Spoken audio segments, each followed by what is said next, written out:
kasih Bu Etika. Assalamualaikum warahmatullahi wabarakatuh. Salam, Om Swastiastu, Nama Budaya, salam kebajikan.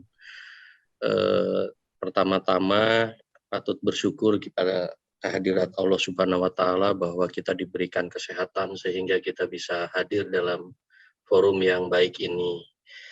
Yang saya hormati Bu Kusumaning Tuti, biasanya saya panggil Bu Titu, mohon maaf. Mungkin kalau boleh kita sedikit tidak terlalu formal mungkin ya Bu, supaya lebih ini kita lebih semi casual ya Bu ya. Nanti juga saya juga mungkin agak pakai kalau untuk bicara dengan yang terlalu formal karena terlalu banyak juga senior saya di sini yang hadir. Saya ingin menyapa tadi selain Bu Titu, mungkin tentunya tadi Pak Adrian Kusmoy, ada Bu Miranda, ada Pak Mustafa Abu Bakar, ada Pak Hendar, ada Pak Harpadi, ada Pak Subarjo, mungkin tadi sempat disebut, juga ada beberapa yang tadi saya sempat lihat, juga ada Pak Edi Setiadi, dan Bapak Ibu semua yang saya hormati dan saya banggakan. Pagi hari ini saya akan coba sharing tentunya Bapak Ibu yang tidak bisa saya sebutkan satu persatu. Ini forum yang baik sekali untuk kita sharing dan saya berharap nanti mungkin mendapatkan juga feedback atau sharing dari Bapak Ibu terkait dengan pemahaman dan pengamatan serta pengalamannya selama ini menghadapi berbagai kondisi atau krisis yang pernah terjadi. Tentunya pertama-tama saya ingin menyampaikan masalah kondisi ya, latar belakang. Ada beberapa slide yang sebetulnya tadi juga sudah disampaikan beberapa oleh baik Bu Titu maupun Bu Etika. Kita semua tahu bahwa pertumbuhan ekonomi di Indonesia selama 2020 ini dipengaruhi oleh banyak faktor. Tapi memang yang paling dominan tentunya karena adanya pandemi COVID. Ya, ini awalnya dari krisis kesehatan mungkin, namun juga mengarah kepada aspek-aspek lain seperti sosial dan ekonomi di masyarakat. Ya.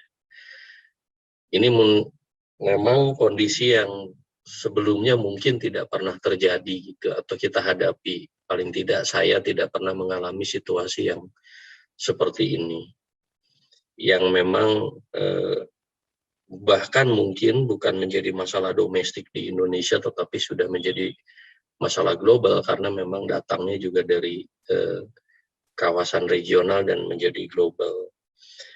Berbagai kebijakan dilakukan masing-masing negara untuk menekan penyebaran COVID ini. Dan umumnya memang lebih banyak ke beberapa pembatasan pada kegiatan sosial kemasyarakatan termasuk kegiatan bisnis ya. Baik yang skalanya kecil, lokal maupun menjadi pembatasan yang sifatnya lebih luas lagi seperti lockdown. Dan tentunya ini berdampak pada penurunan aktivitas ekonomi termasuk juga tingkat konsumsi dan investasi. Nah, ini yang memang diawali pada awalnya kita semua juga belum menyadari apa sih sebetulnya mengenai pandemi COVID ini. Tapi belajar dari kondisi itu setelah 1 tahun, memang kita sepakat bahwa kondisi ini unprecedented gitu ya, dan semua negara pun masing-masing merumuskan kebijakan hampir di semua negara merespon bervariasi karena mungkin juga tergantung kondisi masing-masing.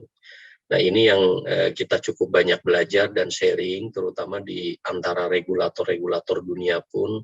Kita dari awal sekali tahun 2020 sudah sharing dan berkomunikasi dengan hampir semua regulator yang ada di dunia melalui IOSCO meeting. Ini cukup signifikan di dalam kita merespon kondisi yang ada. Jadi yang paling penting dalam situasi seperti itu memang adalah kita berkomunikasi dengan regulator-regulator yang lain. Itu cukup signifikan. Saya boleh sedikit mengenai tadi mengulang apa yang sudah disampaikan Bu Etika juga terkait dengan indeks ya. Di 2019 kita pernah mengalami penurunan yang terendah. Itu kurang lebih minus 37%.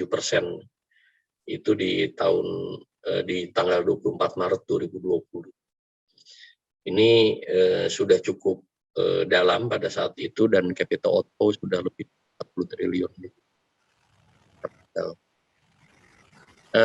Ini kita juga belajar dari pengalaman sebelumnya di tahun 2008, di 2008 yang signifikan, di 2005, di 2000, di 1998 juga. Di indeks kita memang lebih dalam lagi waktu itu. 2020 dan ini juga yang pertimbangan.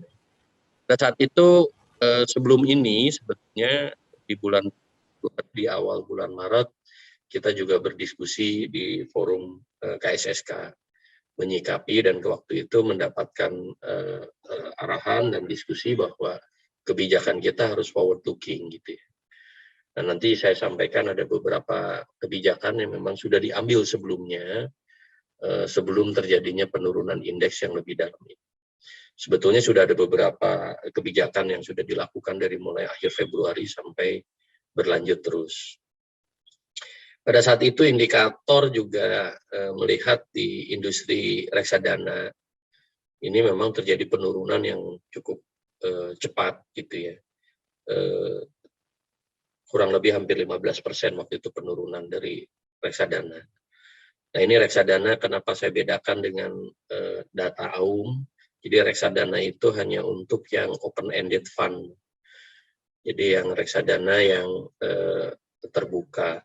Tetapi secara keseluruhan di industri reksadana ini ada juga yang namanya close-ended gitu ya. Jadi seperti discretionary fund, ada RDPT, ada investasi di real estate, dana investasi infrastruktur, dan efek beragun aset atau asset-backed securities.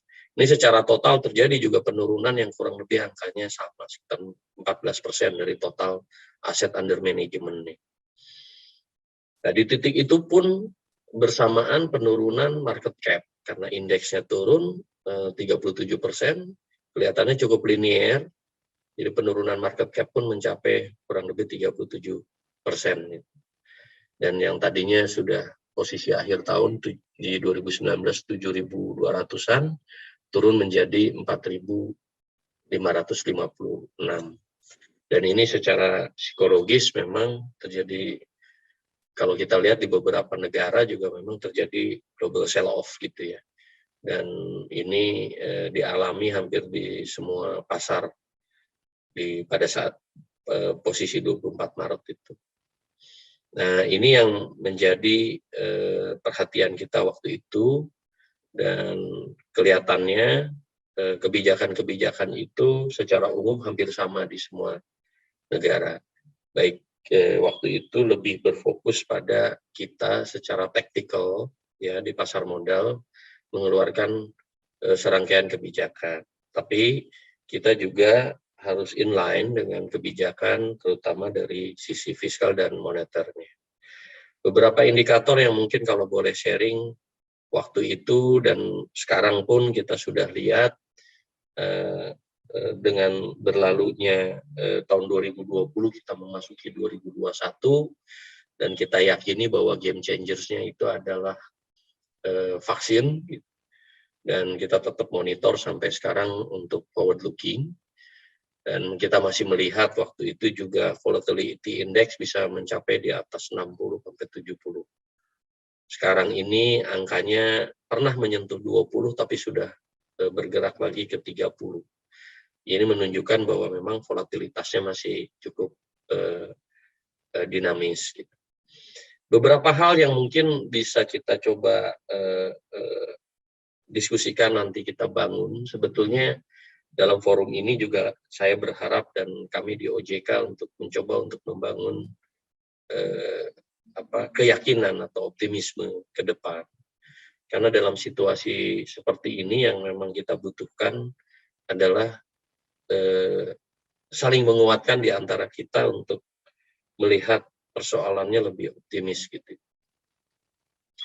Namun secara objektif ada beberapa data yang bisa disampaikan. Jadi seperti Purchasing Manager Index yang lumayan baik gitu ya, atau melalui threshold psikologis di atas angka 50. Sejak Desember sudah di atas 50. Dan inflasi juga terjaga gitu. Sejauh ini data dari BPS dan dari Bank Indonesia juga cukup baik gitu.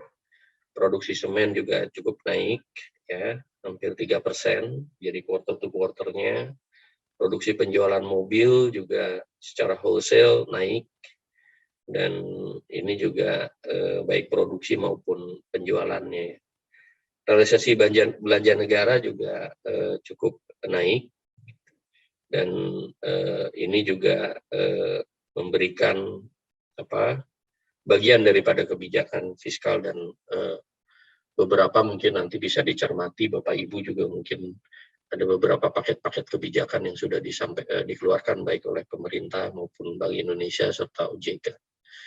Begitu juga dengan indikator di sektor jasa keuangan, permodalan cukup strong, di CAR-nya di atas 24%, profil risiko terjaga, NPL-nya netnya masih 1% kurang lebih.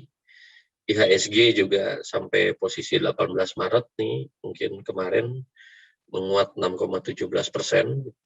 Pasar obligasi juga menguat, gitu. Jadi yield-nya itu turun sekitar 1 basis point ya, month to date-nya. Ini mungkin beberapa statistik yang saya sharing untuk kita mencoba melihat persoalannya, bahwa sinyal untuk pemulihan ini sudah terlihat gitu ya, paling tidak itu yang kita coba yakini ya. Tapi tentunya juga banyak hal yang perlu kita cermati, karena terus terang sampai hari ini kita juga saling mencoba melakukan assessment terus dan melihat gitu ya, meneropong negara-negara tetangga gitu, di kawasan, di regional, di global itu senantiasa terus untuk melakukan pengamatan gitu, perkembangan terakhirnya seperti apa, termasuk kebijakan-kebijakan di sektor keuangan. Pada dasarnya sesuai dengan tema hari ini, kebijakan OJK dalam merespon dampak pandemi COVID ini tentunya tetap harus mempertimbangkan waktu itu, pertimbangan utama kami adalah mengenai tata kelola. Karena walaupun kita harus merespon dengan cepat, situasi waktu itu secara taktikal gitu ya, yang cukup banyak persoalannya, kita juga jangan lupa, karena dari pengalaman itu pada saat kondisi ini bisa kita lalui, persoalan berikutnya adalah selalu meninggalkan persoalan yang cukup serius di dalam mengembalikan kebijakan pada saat masa-masa sulit. Nah, ini yang kita perhatikan sekali mengenai aspek tata kelolanya, dan terutama juga manajemen risiko. Kenapa kita pentingkan tata kelola ini? Karena pada saat situasi seperti itu juga tentu harus kita pertimbangkan masalah free rider-nya ini. Banyak yang memanfaatkan, dan ini potensinya cukup lumayan kalau kita tidak coba berhati-hati. Nah, ini yang hal-hal ini yang menjadi pertimbangan kami tadi, di samping tata kelola, manajemen risiko, dan kepatuhan daripada sektor jasa keuangan, serta keterbukaan informasi. Hal ini juga masih cukup penting juga kita pikirkan, bahwa intinya orientasi kita pada saat itu memberikan relaksasi bagi kondisi-kondisi yang memang akan berdampak signifikan dan memberikan kontribusi kepada ekonomi sesuai dengan kondisi yang dihadapi. Jadi kita coba memilah dari mulai analisa secara umum, kemudian sampai ke sektor, ke industri, dan beberapa bisnis atau regulasi-regulasi yang terkait. Kebijakan ini memang ditujukan untuk menopang stabilitas. Jadi tema kita memang di 2020 dan 2021, sejak awal memang kami di OJK Pasar Modal lebih mengedepankan mengenai market stability gitu, for growth. Jadi memang sebetulnya kita tidak berorientasi untuk utamanya ke pertumbuhan saja, tapi lebih dari itu kita lebih fokus pada market stability. Kenapa? Karena berdasarkan pengalaman sebelumnya, market kita itu memang daya tahannya sangat rentan gitu. Jadi resiliensinya ini rendah. Karena struktur dari para di marketnya itu cukup mengkhawatirkan. Berbagai assessment memang selama ini ya dari tahun 90-an sampai di akhir 2020 saja, memang PR kita adalah masalah pendalaman pasar. Kenapa saya katakan daya tahannya rendah? Dari berbagai krisis itu disadari sekali begitu capital outflow seperti kemarin 40-70 triliun keluar, indeks kita langsung rontok gitu. Karena apa? Karena memang dominasi daripada investor institusional dan investor asing. Di satu sisi kita berharap asing itu terus masuk untuk memperkuat tadi sisi buying side yang ada di pasar modal kita. Tapi di sisi lain juga punya persoalan karena kalau terjadi sudden reversal ya market kita tidak punya cushion untuk menahan capital outflow. Itu konteksnya seperti itu. Makanya pendalaman pasar itu adalah dari awal saya gabung di OJK dan tentunya juga meneruskan kebijakan sebelumnya, bagaimana meningkatkan retail investor di dalam negeri. Karena itulah bantalannya pada saat investor asing keluar dari Indonesia. Nah ini yang menjadi pokok utama kita, mengarahkan kepada peningkatan daya tahan atau resiliensi dari market kita dengan memperkuat basis investor retail domestik. Sebagai gambaran untuk investor institusional domestik, Bapak Ibu, saat ini total asetnya mungkin kurang lebih sekitar 1.500-1.600. 1.500 lah mungkin ya, secara garis besar. Dan pertumbuhannya mungkin sekitar 7-8% saja per tahun. Nah ini kan setiap tahun hanya bertambah sekitar 100-110 triliun saja ke dalam buying side domestic institutional investor kita. Nah sementara tadi sudah disampaikan, jadi dari data fundraising di capital market saja Bapak Ibu itu sudah 160 rata-ratanya dalam 3-4 tahun terakhir. 160 triliun. Sementara buying side institusional kita yang ada hanya sekitar itu di luar SBN ya tentunya. Itu hanya sekitar 100 triliun. Belum lagi alokasinya untuk SBN sudah 30%, untuk deposito mungkin 20-30%, sisanya di capital market hanya 40% paling. Dan ini angkanya cuma 40 triliun. Sementara fundraising dengan berbagai penerbitan IPO, obligasi korporasi, right issue, dan berbagai activity itu sudah lebih dari 160 triliun. Nah inilah memang yang menjadi perhatian kami di pasar modal. Bagaimana buying side ini bisa tumbuh dan tidak hanya bergantung pada pertumbuhan daripada institusional investor domestik maupun investor dari luar, dari asing. Sehingga struktur inilah yang kita coba jadikan salah satu tujuan atau inisiatif yang kita kembangkan meningkatkan basis investor retail. Nah, tentunya basis investor retail ini cukup banyak komponennya, masalah edukasi, literasi. Jadi indeks inklusi, indeks literasi pasar modal itu masih sangat rendah gitu. Masih di bawah 6% mungkin ya, baru 5% Bu itu mungkin juga dulu tahu sekali itu. Cukup memprihatinkan gitu ya. Jadi masalah edukasi termasuk literasi ini. Apalagi ini ya mungkin inklusinya bisa lebih tinggi tapi tetap masih jauh daripada industri-industri seperti perbankan, bahkan asuransi itu lebih tinggi. Nah ini yang mungkin menjadi perhatian kami di dalam tadi menyikapi, mungkin tidak spesifik terhadap COVID sebetulnya, tapi secara umum memang terhadap pengembangan daripada pasar modal di Indonesia ini.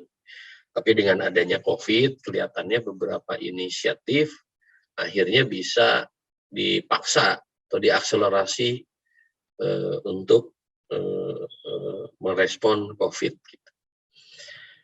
Beberapa kebijakan yang dirumuskan oleh OJK pada saat itu kita bagi saja mungkin menjadi 3 bagian, yaitu relaksasi bagi pelaku industri, yang kedua adalah pengendalian volatilitas dan menjaga kestabilan pasar modal dan sistem keuangan tadi, market stability-nya kita khususkan gitu. Yang ketiga adalah kemudahan perizinan dan penyampaian dokumen serta pelaporan. Karena memang PR-nya adalah bagaimana pendalaman pasar itu terus dilakukan walaupun dalam situasi pandemi. Karena kita berkejaran waktu dengan keluarnya, outflow-nya dana-dana dari asing pada saat itu. Jadi memang memperkuat atau menambah supply dan menambah meng-create demand gitu ya, bagaimana meningkatkan demand dan supply di pasar. Dan beberapa terkait dengan infrastruktur yang kami kembangkan untuk memfasilitasi tadi peningkatan supply dan peningkatan demand, termasuk untuk perlindungan investor. Beberapa yang terkait dengan pelaku industri, seperti tadi sudah disampaikan juga pada saat itu, salah satu yang menjadi isu adalah bagaimana menyelenggarakan RUPS daripada perusahaan publik. Karena perusahaan publik itu kalau dengan pembatasan tidak bisa dilakukan RUPS. Dengan pembatasan sosial gitu, izinnya susah keluar, kalaupun hadir tidak quorum gitu ya. Jadi ini satu hal yang juga persoalan, dan kebetulan memang dari awal kita sedang membuat satu satu mekanisme yang kita sebut adalah e-RUPS sebetulnya. Jadi penyelenggaraan RUPS secara elektronik. Nah kebetulan pada saat itu kita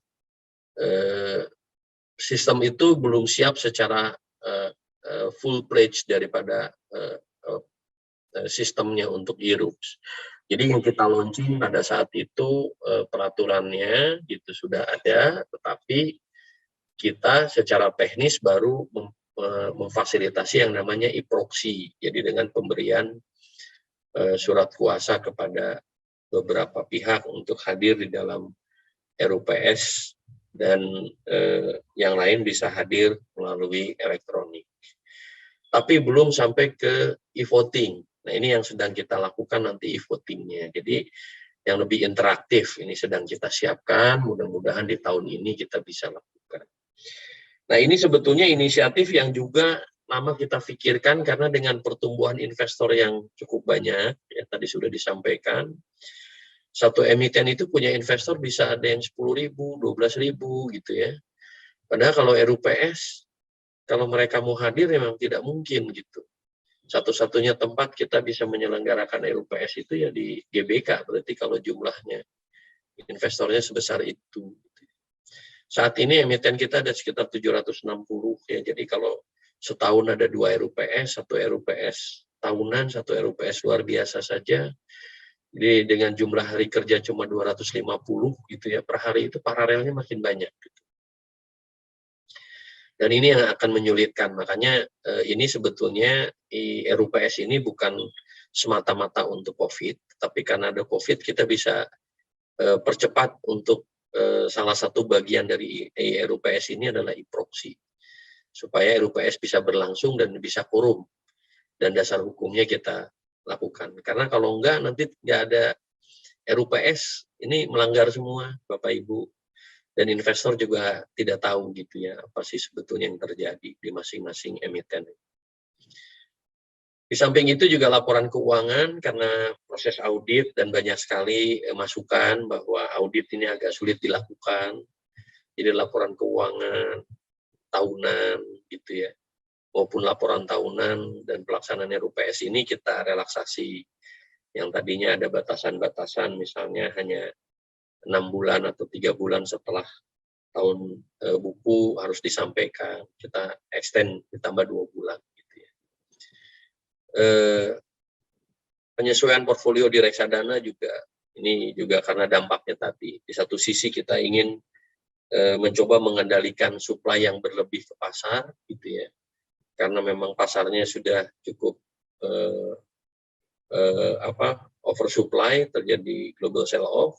Dan ini juga kita relaksasi kalau ada beberapa pengelolaan reksadana yang komposisi portfolionya tidak sesuai, misalnya melampaui batasan-batasan yang diperbolehkan, jadi itu juga diberikan relaksasi. Yang tadinya 120 hari misalnya jadi 160 hari. Relaksasi keberlakuan laporan keuangan untuk atau laporan KJPP atau penilai untuk dokumen-dokumen di dalam menjadi persyaratan dalam penawaran umum, transaksi material, transaksi afiliasi gitu ya. Dan perpanjangan masa penawaran awal, ini karena memang dampak dari pandemik semua. Termasuk juga kewajiban-kewajiban pelaporan dari berbagai pihak, dari lembaga, profesi penunjang, perusahaan pemeringkat efek, dan ahli syariah pasar modal. Ini semua kita relaksasi batasan-batasan waktunya. Nah, yang berikut adalah relaksasi bagi pelaku industri yang lain, adalah kewajiban keterbukaan informasi. Gitu. Jadi beberapa aktivitas harusnya disampaikan ke publik gitu pada kesempatan yang sudah diatur di dalam peraturan, tetapi di dalam penanganan krisis ini memang kewajiban-kewajiban itu kemudian kita relaksasi supaya tidak disampaikan segera dan lain sebagainya, untuk mencegah adanya tadi hal-hal yang berdampak mendorong kepanikan. Yang berikutnya tentunya relaksasi penurunan peringkat. Ini juga tentunya jadi salah satu isu, karena banyak sekali peringkat atau rating dari beberapa korporasi memang sudah jadwalnya untuk di rating ulang, atau memang ada perkembangan karena bisnis dan kegiatan ekonominya menurun, ya tentunya juga rating ini berdampak pada penurunan rating beberapa perusahaan. Nah, ini juga untuk perbaikan, misalnya itu ada di portfolio dan lain sebagainya, diberikan relaksasi untuk penyesuaiannya.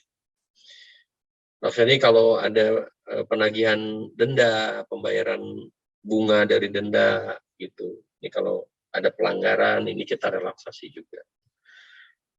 Beberapa pelaporan kegiatan dari brokerage, dari underwriter gitu, dari MI, ini juga kita lakukan termasuk untuk pungutan ya. Jadi kebijakan stimulus itu jangka waktunya. Jadi itu yang kita berikan. Tentunya yang tadi sudah disampaikan juga, penyampaian laporan keuangan atau laporan tengah tahun juga gitu. Nah, satu hal juga yang berdasarkan POJK yang ada, sebetulnya kewajiban tanggal di tahun 2020 adalah penerapan keuangan berkelanjutan. Jadi laporan berkelanjutannya harus dimulai di 2020 untuk posisi 2019. Kita geser, kita relaksasi menjadi pelaporan itu mulai berlaku di 2021 untuk laporan keuangan berkelanjutan di tahun 2020.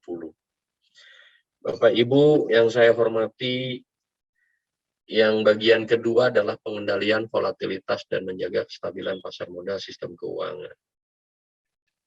Yang pertama-tama kita lakukan kebijakan yaitu melarang short sale. Itu mungkin di akhir Februari itu sudah kita larang gitu ya, di awal Maret gitu ya. Jadi kita larang short sale karena ini bisa menyebabkan jumlah supply yang lebih besar lagi nanti di pasar.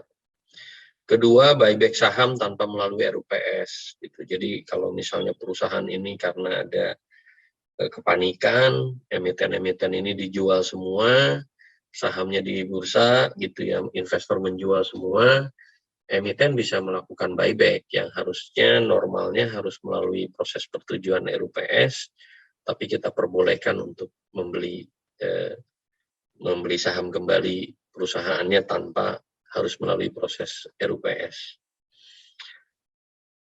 Yang berikutnya ini cukup teknis, itulah asymmetric auto rejection, jadi perubahan batasan auto rejection batas bawah, yang tadinya beragam, ada berbagai persentase di atas 7%, kemudian kita batasi menjadi 7% gitu ya, jadi per sahamnya. Nah, untuk yang lain itu adalah trading halt. Trading halt ini adalah kalau misalnya satu threshold juga batasan di mana kalau indeks bisa turun dengan persentase tertentu, market di bursa itu hanya bisa memproses transaksi yang tidak akan menurunkan indeks lebih dari IHSG gitu ya. Jadi ini di halt, sepertinya di halt selama 30 menit gitu ya. Jika turun lebih dari 5%. Nah, setelah itu order-order yang akan bisa menaikkan indeks sehingga bisa turunnya bisa lebih kecil lagi, itu bisa dilakukan, tetapi tidak bisa transaksi untuk yang menyebabkan indeksnya menjadi lebih turun atau minusnya lebih dari minus 5%. Nah, pre-opening session selama ini ada di pasar modal di bursa. Jadi umumnya pembentukan harganya itu dilakukan secara anonimus gitu. Jadi ada pre-opening session sebelum sesi 1 itu dibuka. Kita tutup pre-openingnya karena pre-openingnya itu adalah blind order dan tidak mengikuti algoritma yang di sesi-sesi normal. Nah, waktu itu karena volatilitasnya sangat tinggi dan terjadi global sell-off, sesi pre-opening ini kita tiadakan. Terus jam perdagangan juga serta waktu pelaporan transaksi khususnya untuk yang fixed income kita persempit gitu ya. Karena memang karyawan dan pekerja-pekerja di industri juga mengalami pembatasan sosial tadi ya, sehingga mereka punya waktu untuk bisa lebih pulang lebih cepat. Kemudian juga ada disclosure waiver tadi sudah disampaikan, jadi bagaimana keterbukaan informasi ini kita juga bisa sesuaikan sehingga tidak menambah informasi-informasi yang bisa menimbulkan kepanikan pada saat itu. Bagian yang terakhir mungkin terkait dengan kemudahan perizinan gitu.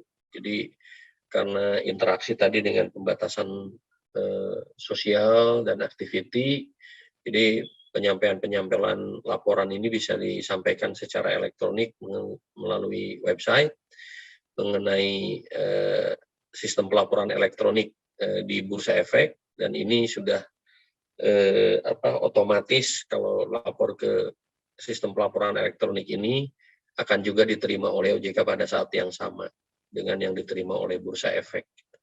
Karena beberapa kewajiban perusahaan publik ini memang biasanya disampaikan ke OJK dan kepada Bursa Efek. Di samping itu juga kita masih tetap membuka beberapa mode komunikasi, diantaranya melalui email. Dan kami juga mulai menerapkan penerapan electronic signature gitu. Jadi bahwa surat menyurat beberapa proses perizinan itu tidak harus pakai tanda tangan basah, tapi juga cukup dengan electronic signature, sehingga diharapkan interaksinya bisa dibatasi dan bisa lebih cepat dan efisien prosesnya. Mungkin itu tadi beberapa kebijakan secara umum, dan detailnya itu melalui beberapa surat yang disampaikan oleh OJK. Saya coba akan sedikit evaluasi apa yang terjadi di 2020 lebih detail sedikit, dan coba kita bandingkan dengan beberapa negara yang lain. Sebenarnya kinerja pasar modal kita tadi juga terima kasih atas apresiasi dari Bapak dan Ibu melihat pasar modal kita yang berangsur pulih ya. Tadi memang kita lebih fokus pada market stability dulu gitu ya. Bagaimana nanti pertumbuhan itu akan mengikuti dengan meningkatnya stabilitas dan daya tahan pasar kita. Nah, ini yang kita lihat secara umum hampir semua negara di kawasan maupun di global juga mengalami kondisi yang menurut saya bagus semua gitu ya. Jadi kita masih trennya sama kurang lebih.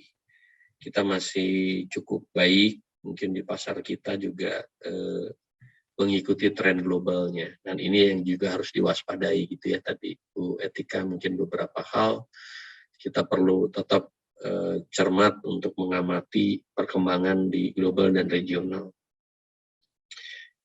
Nah, ini yang kita coba sampaikan sedikit data statistik tadi, bahwa di 2021 ini memang kita masih bisa tumbuh 6,6% lebih ya untuk IHSG-nya. Terus untuk reksadana juga bisa tumbuh baik dari sisi net aset bersih ya, yang tumbuh 1%, maupun jumlah reksadana yang masih bertumbuh sekitar 0,5%. Ya, sekarang ini jumlah reksadana itu 2.231 produk KIK. Itu di luar yang close end ya. Kalau dijumlah dengan yang close end mungkin bisa mencapai 2.900 produk saat ini yang ada di pasar.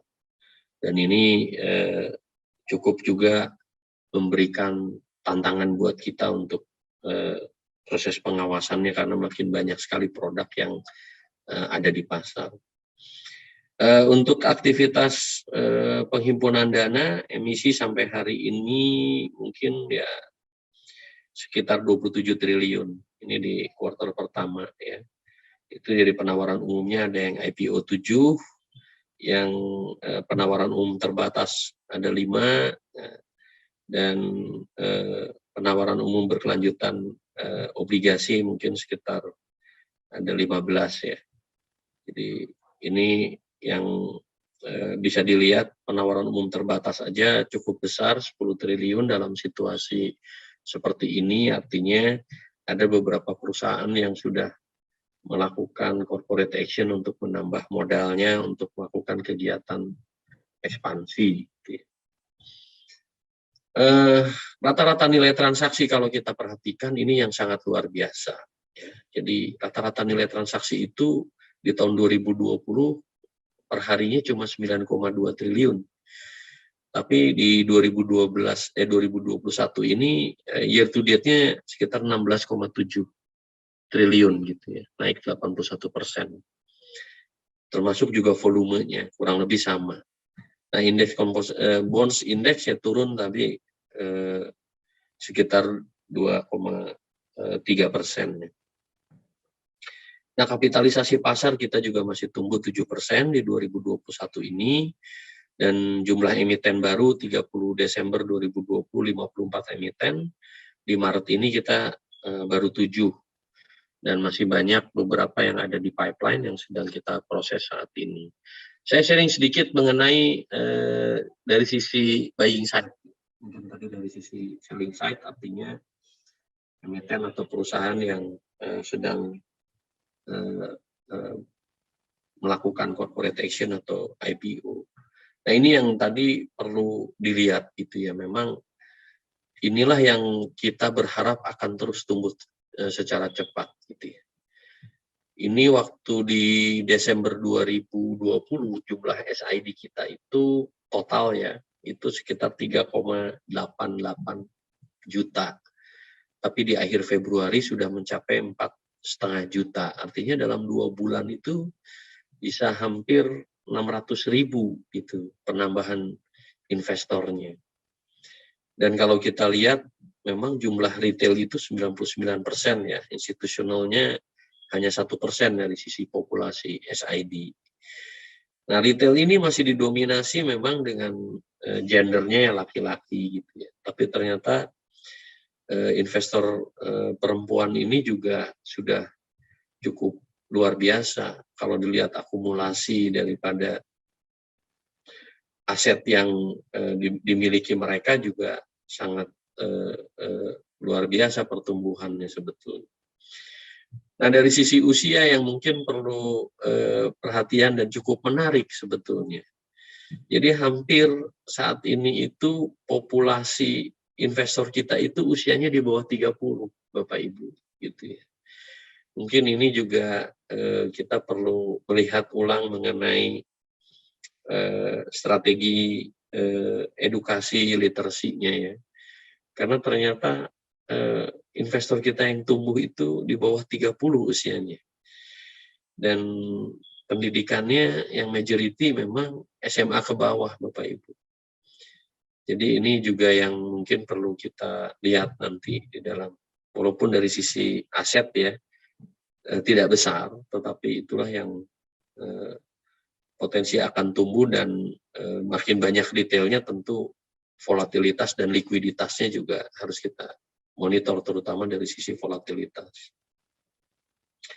Kami berharap sebetulnya ini mulai bergeser nanti orientasinya itu ke arah yang lebih jangka panjang. Mungkin nanti kita coba lihat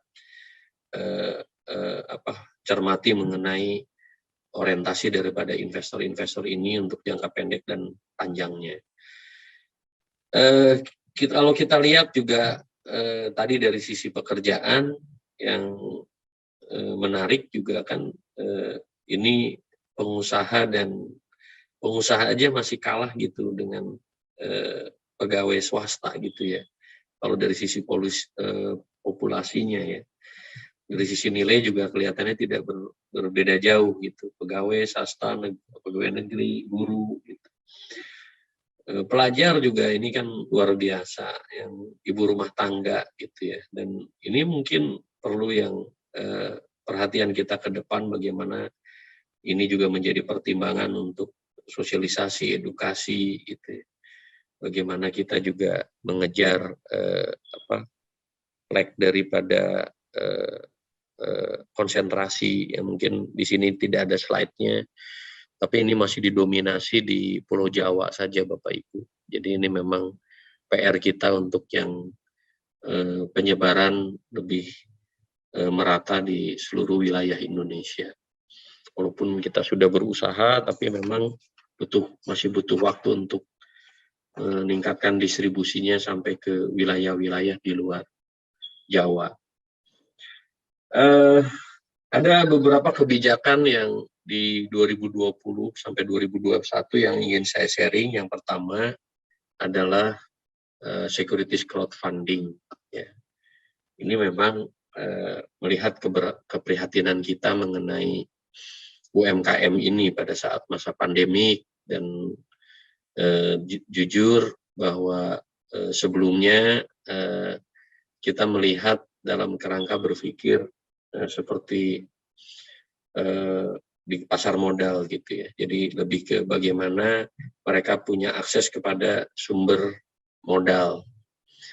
Nah, sebelum SCF di 2020 ini yang nomor 57, sebetulnya kita mengeluarkan ketentuan awal di 2019 terkait namanya equity crowdfunding, Bapak Ibu.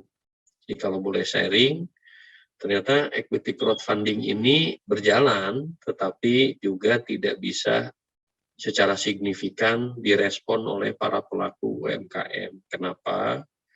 Karena kriteria penerbitnya itu memang diwajibkan berbentuk PT di dalam peraturan kita sebelumnya.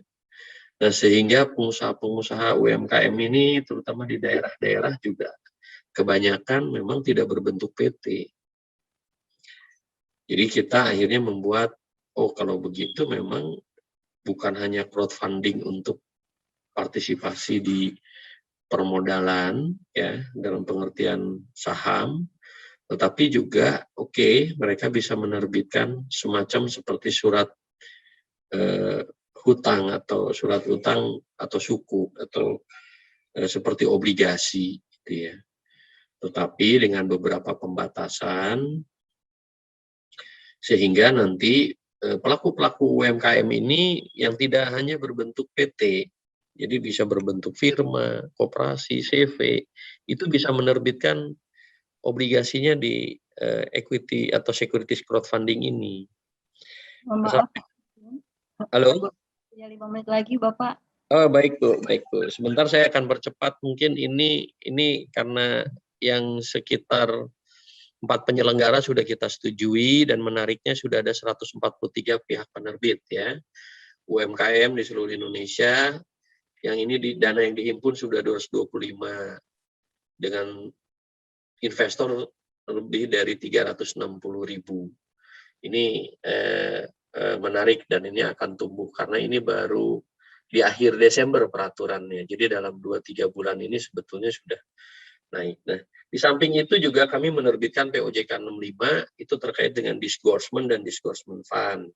Jadi peraturan ini diharapkan dapat memulihkan hak-hak investor yang dirugikan akibat adanya pelanggaran terhadap peraturan perundang-undangan di bidang pasar modal. Dengan cara OJK menerbitkan perintah tertulis kepada pelaku pelanggaran untuk mengembalikan sejumlah keuntungan yang diperoleh atau kerugian yang dihindari secara tidak sah atau melawan hukum. Ini akan ada implementasi nanti di akhir Juni 2021 ya. Ini untuk merespon penguatan perlindungan investor di pasar modal.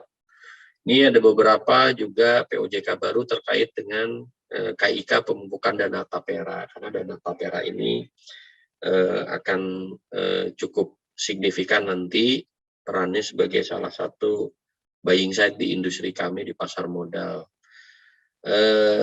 Ini juga tadi sudah saya sampaikan eIPO gitu. eIPO ini akan kita implementasikan ini di 2021 ini dan kita akan coba nanti bagaimana IPO ini bisa diakses oleh seluruh masyarakat yang mempunyai rekening di pasar modal untuk memesan IPO kepada perusahaan-perusahaan yang di primary market, dan ini secara elektronik. Berikutnya mungkin beberapa kebijakan strategis ya dalam yang tadi sudah disampaikan juga pelaksanaan RUPS secara elektronik, termasuk juga nanti e-votingnya gitu ya.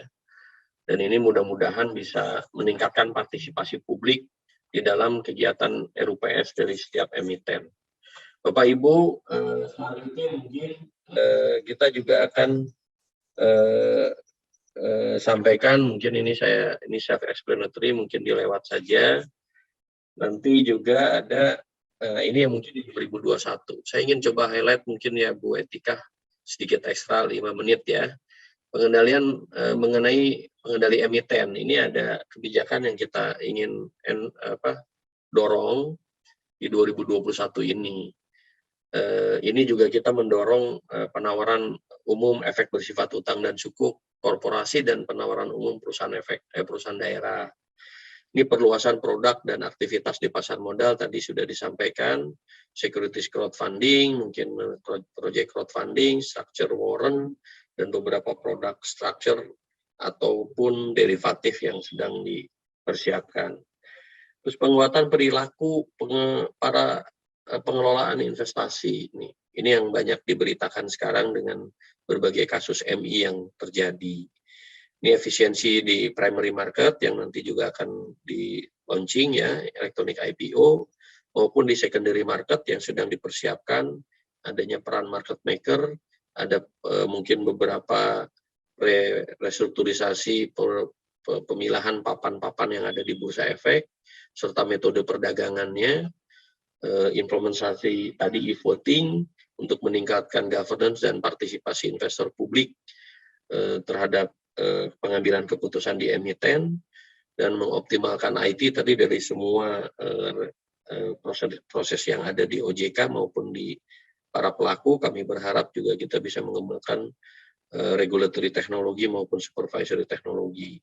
Dan kita juga tambahkan notasi-notasi khusus di level broker. Jadi di public information perdagangan itu ada notasi-notasi khusus yang mungkin tidak sempat hari ini saya sharing, tapi kurang lebih bisa mencerminkan beberapa catatan atau warning terhadap investor terkait dengan emiten-emiten yang sahamnya diperdagangkan di bursa. Misalnya masalah ada tuntutan PKPU, laporan keuangan yang masih terlambat, artinya belum disampaikan, dan lain sebagainya.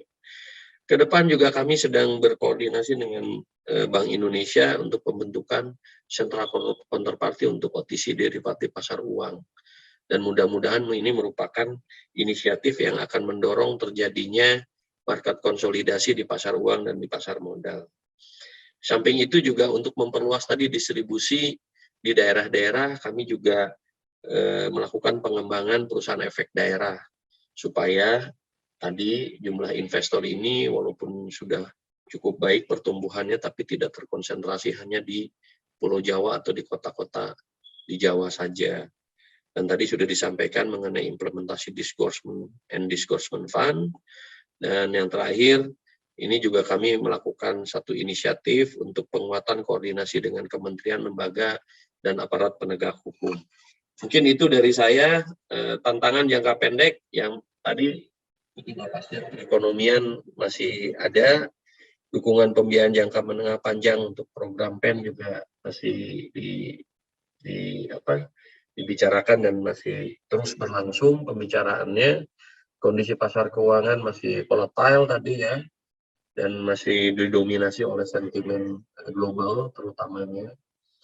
Dan keberlanjutan kebijakan stimulus masih dan tahap normalisasi ini menjadi tantangan kita ke depan. Nah, intinya untuk master plan sektor jasa keuangan kita di OJK, kita punya master plan ya, untuk 2021 sampai 2025. Nah, ini yang kita fokuskan tadi sudah saya sampaikan, meningkatkan permintaan masyarakat tadi ya. Jadi demand-nya kita harus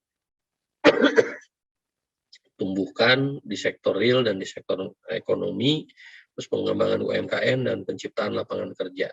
Jadi komponen ini yang menjadi arah kebijakan OJK, dan ini yang akan kami dukung juga di pasar modal. Mungkin itu Bu Etika, terima kasih.